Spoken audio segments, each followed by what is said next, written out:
जंगल को बचाने के लिए एक ही तरीका है जो कि मैं बार बार इसकी वीडियो डाल रहा हूँ। जैसे कि मैंने आपको बताया है, गांव के बीच में एक जंगल होता है। तो गांव के बीच में जंगल जो होता है, तो मैंने कहा था कोई भी बंदा उस जंगल को ले सकता है जो उसका खर्चा उठा ले। जैसे काफ़ी लोग उठाने वाला है, जब 30 लाख एनजीओ चल सकता था, एक जंगल नहीं ले सकते हैं। अगर सरकार ले ले या कोई भी ले ले तो उसी करके मैं बार बार बता रहा हूँ कि जंगल के अंदर इतना ना राम राज्य बनेगा तो आप पूछ लेना। अगर राम राज्य ना बने तो देख लेना। जैसे कि मैं पहले बता रहा था आपको कि राम राज्य के लिए, जैसे कि ये मैंने पहले ही बताया, जंगल जो बनाया है तो ये फॉरेस्ट गार्ड के लिए बनाया हुआ है। ये जगह एक फॉरेस्ट गार्ड के लिए बनाई हुई है, एक क्लिनिक बनाया हुआ। ये क्लिनिक जो जंगल में ही दवाइयों के लेने के लिए मिल जाता है कि आप लगा लो, हमारे गांव में जो थे क्लिनिक है वो बंद ही पड़े होते हैं। चल जाओ, कहीं नहीं चल जाओ। आज वो छुट्टी पे हमारा लगा लो क्लिनिक है वहाँ पे, उसका ड्यूटी केस है, वो 6 महीने नहीं आएगी। तो ये 2-3 महीने से बंद पड़ा, कहाँ से लेंगे लोग दवाइयाँ। तो इस करके मैं लगा कि ये जंगल में ही हमारा ये क्लिनिक बन जाएगा और जंगल में ही एक पटवारी के लिए कमरा बनेगा। पटवारी मिलेगा आपको वहाँ पे। बूढ़े लोग, जो गांव के बूढ़े लोग हैं, वो भी जाके वहाँ पे जंगल में आराम कर सके। उनके भी एक आश्रम बनाएगा, कोई योगा के लिए बनाइएगा। तो मैं बार बार आपको यही कह रहा हूँ कि जंगल में जब बिल्डिंग बन जाएगी ना, तो उसमें बड़े बड़े फायदे निकलेंगे। मैं आपको बार बार बता रहा हूँ, जंगल जलने से बच जाएंगे, जंगली जानवर बच जाएंगे। जंगलों में लोग हत्या करके डेड बॉडी फेंक जाए, वो काम नहीं होगा। जंगलों में जो रोड है वो हम खुद वो बनाएंगे, हम बनाएंगे। और जंगलों में जो पेड़ पौधे वो हम खुद लगाएंगे। जब 40-50 बंदे को नौकरी मिल जाएगी, गाँव में नौकरी सरकार के पास तो है नहीं है, तो 40-50 आदमी को नौकरी मिल जाएगी। अगर 15-15 2-2 हज़ार रुपये 15,000 या 10-15 हज़ार में मिल जाएगी तो लोग खुश हो जाते हैं। तो मैं कहता हूँ कि उनका भी रोजगार चलेगा और जंगल बच जाएंगे और गांव में भी सुधर जाएंगे। जो सरकार का बजट आएगा वो जंगल के आएगा, जंगल से ही वो लोगों को बांटा जाएगा। तो ये है कि हमारे जंगल इतने अच्छे हो सकते हैं, कोई मेरा साथ दो, मैं आपको बताऊंगा। और उसमें भी इतनी खूबियाँ निकलेंगी, अच्छी अच्छी निकलेंगी, ऐसे नहीं निकलेंगे। तो उसमें तुम्हें पता है, योगा वाला योगा करे। और जो जंगल में किसी की गाड़ी ख़राब हो जाती है तो वहाँ से बंदे, अपने 10 बंदे जाएंगे, उसको उठा के ला सकते हैं। या जंगल के बीच में जिसको अगर वो सोच रहा कि मैं बीमार पड़ गया, तो उसको दिन रात वहाँ पे दवाइयाँ मिल सकती हैं, किसी भी टाइम में दवाई मिल सकती है। अगर कोई गाड़ी का एक्सीडेंट हो जाता है जंगल के बीच में, तो हम प्रशासन को आते आते को 4-4 6-6 घंटे लग जाते हैं। वहाँ पे तो 15 मिनट में बंदा पहुँच जाएगा, डॉक्टर साथ में पहुँच जाएगा, एम्बुलेंस साथ में होगी। यार इतना फ़ायदा निकलेगा, पूछो मत। मैं कहता हूँ कोई भी बंदा ना इस चीज़ को बना ले, तो मैं कहता हूँ कि बोलते हैं सोने पे सुहागा हो जाएगा।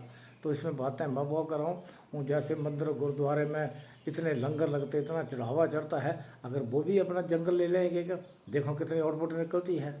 तो मैं कहता हूँ कि आपको पूरे हिंदुस्तान में सुरक्षा बढ़ जाएगी अगर ऐसे लेंगे। जैसे पहले हमारा हिमाचल ले लो, पंजाब ले लो, हरियाणा ले लो, ऐसे ऐसे नौकरी मिल जाएगी। और कुछ लोग जब वो अपनी जेब से खर्चा, जैसे कि रतन टाटा जी नहीं रहे हैं, मगर वो भी कम से कम 10-20 जंगल उसके नाम पे चलेंगे और वहाँ पे ऐसा कमरा बनेगा, उनकी जीवनी लिखी जाएगी। तो ऐसे ऐसे हमारे जो विद्वान लोग और अच्छे अच्छे बंदे, उनके नाम पे जंगल चलने और उनकी जीवन लिखी जाएगी, उनकी जीवनी लिखी जाएगी। तो लोग पढ़ेंगे, देखेंगे। कई जगह लोगों को अपने धर्म के बारे में पता होता। तो ऐसे होता कि मैं उसमें तुम्हें एक एक चीज़ बताऊंगा कि अगर उनसे ना फायदे निकले तो शर्त रही इतने जंगल लेने से। जंगली जानवर भी देखो, जल जीवन मिशन के लिए खरबों रुपए के बोर्ड लग जाते हैं, नहीं लगाने हमने। जंगल वाले को जो बंदे दे दिए हैं, चलो जंगल की ओर हमारा वहाँ पे हमारा सनातन बोर्ड, वो जंगल में जो बनेगा ना वो सनातन बोर्ड ही बनेगा, क्योंकि सनातन बोर्ड के पास जगह नहीं है। वही ही वहाँ पे अगर जल जीवन मिशन जो बनेगा, इतना खर्चा कर रहे हैं, तो वो जंगल वाले ही को ही पैसा दिया जाएगा, वही तालाब बनाएंगे, तब ये जल जीवन मिशन चलेगा। बोर्ड लगाने की जरूरत नहीं है। और जो गेट बनाते हैं बड़े बड़े, वो गेट भी फूलों से बनेंगे, जैसे फूलों के भरे हुए गेट बनेंगे। एक बार एक जंगल ले लो और तुम्हारे, मैं कहता हूँ कि परमात्मा भी तुम्हारी ये जो देश के अंदर जो दिन प्रतिदिन अपराध बढ़ रहे हैं वो एकदम खत्म हो जाएंगे। ना खत्म हो तो साथ रही, हर एक आदमी की वहाँ पे इंक्वायरी होगी कि हमारे गाँव में कितने जंगल के साथ में कितने लोगों के घर हैं। अगर 2 गाँव हैं, 3 गाँव हैं, जैसे 5-6 हज़ार घर है, तो एक जंगल के साथ अटैचमेंट कर दी, कितना अच्छा रहेगा।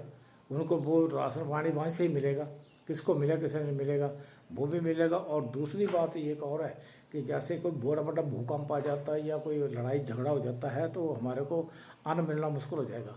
तो वहाँ पे ही अगर 4-5-10 गाँव के लिए एक स्टोर बना दो, जिसमें 4-5 साल का राशन उसमें भर दो, और सस्ता राशन मिलेगा, सब कुछ मिलेगा। ये मैं कहता हूँ कि मैं इससे भी ज़्यादा ज़्यादा बातें बताना, और वीडियो ज़्यादा बढ़ जाती है, लोग देखते नहीं हैं। मैं तो कहता हूँ कि एक जो लोग जो पशु प्रेमी हैं वो तो ज़्यादा से ज़्यादा इससे जुड़े हैं। और पूरा, और ये जो यहाँ पर जैसे आप जंगल काट रहे हैं, जंगल काट का प्रभाव पूरे विश्व में पड़ता है। जैसे जापान जो लोग जो हमें एड देते हैं ना, जो जंगल के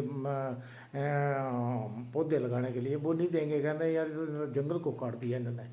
तो ऐसे है ना कि आज से मैं कह रहा हूँ कि इस तरीके से बन जाएगा, ये बढ़ जाएगा जंगल, एक स्तर बढ़ जाएगा, एक स्तर बढ़ जाएगा, इसके स्तर, और आपको बहुत ज़्यादा फायदे मिलेंगे और लोग भी खुश रहेंगे। तो मैं कहता हूँ ये हमारा गांव है, ये हमारा गांव है, बीच में जंगल है, तो आपको कितना फायदा रहेगा, किस चीज़ का डर डुक्कर नहीं रहेगा। तो मेरा आपसे यही निवेदन है कि मेरी वीडियो कोई देखता ना, लाइक शेयर तो कोई करता ही नहीं है। अब हमारी बात ही मेरे काम में आएगी और इसको बचाने वाला नहीं है। ये तो भाग्य हमारा, जैसे मोदी और योगी जैसा देखो ऊपर बैठे हैं, ये तो हमारे को अंदर वाले बंदर ने हमें खा लेना था। ये हमारा परमात्मा का बड़ा शुक्रगुजार मानते हैं कि ये 2 जो राम लक्ष्मण भेजे हैं वो ठीक ही हैं, बहुत अच्छे हैं, और आगे हम इनको ज़्यादा प्रोत्साहन बढ़ने के लिए देंगे। तो मैं सभी सनातनी प्रेमी से कहता हूँ कि आप ज़्यादा से ज़्यादा ये जंगलों के ऊपर ध्यान दो, और जंगलों से आउटपुट निकलेगी। ये रैलियाँ निकाल के, गाड़ी मोटरसाइकिल रैलियाँ निकाल के प्रदूषण मत फैलाओ, पौधे लगाओ। तो मैं ज़्यादा नहीं बड़ा बोलता हूँ। जय हिंद, जय भारत, जय श्री राम।